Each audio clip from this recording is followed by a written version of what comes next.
this current moment, I mainly work with the question of what art can and cannot do, especially in a time of war, and that's basically everything originates from this critical inquiry of what art can do and why do I do art when people are dying, and instead of joining something that I believe that needs my investment and needs my time and effort, instead of that I'm doing this, I'm doing art. So that's the problem, and I think many Ukrainian artists are also facing the same question.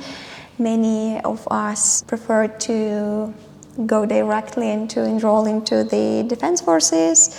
Some figured out that they cannot continue their practice at all, so they switched to some other types of activity like volunteering or cultural diplomacy or therapeutic aspect of art, like art therapy. And me personally, I am still in the mode of producing or in the mode of researching, doing some dance performances. And there are several reasons for me to do so. First, probably to enable Ukrainian subjectivity in the world, because we've been spoken for a long time by our aggressive, violent colonial neighbors. So it's very important, I think, for Ukrainian representation, Ukrainian presence. Kind of like I'm trying to disrupt some of the main striking Russian narratives that are populated, that are circulating still in the West. Actually,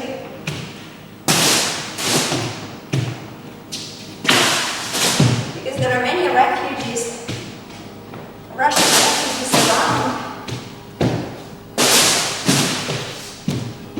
and the benevolent West considers them equally. And another aspect of my work goes towards like practical use of my work. So whenever I present something publicly, I always try to mention some fundraising or some other initiative that could be supported. So to be practically useful in what am I doing with my art production, yes, art making. Also to be mindful of privilege to make art by the expense of lives of those who defend me, my family. That's so interesting because it changes every day, it evolves every day. Like yesterday I was listening to a podcast and I've heard a phrase that resonated a lot with me, that thousands and millions of people died for utopias. Yeah, like crusade, it's utopian and benevolent, very generous idea to bring the best, but actually the realization and in fact, so people could be poisoned by some utopic thinking and be just violent and cruel. Also, another way of thinking, like a few days before, I'm thinking that who has the privilege to imagine future or imagine alternative or imagine utopia? Probably those who hope to live later or those who hope to have some continuation. Because whenever you don't have anything to expect for tomorrow, whenever like present and this current moment is actively knocking into the door of your consciousness, you cannot imagine. It could be a way to escape, like escapism, instead of facing what's next to you, to escape into fantasies, to utopias. But also it may not be attainable and not be accessible for people who are facing direct immediate attack. Like also, many of my colleagues incorporate somatic practices in what they do now in Ukraine, and I'm very challenged by the idea to offer somatics because it's something that needs time.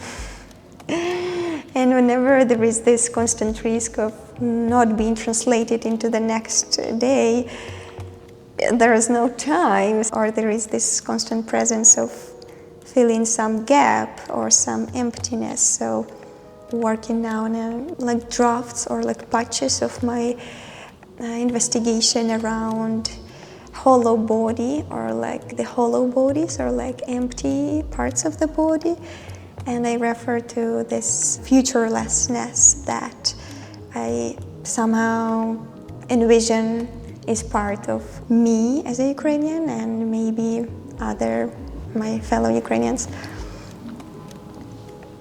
My favorite, and that's just my preference, is to be physically present and maybe not necessarily talk, but physically be present with the people, because sometimes I'm very suspicious towards what we message through verbal language.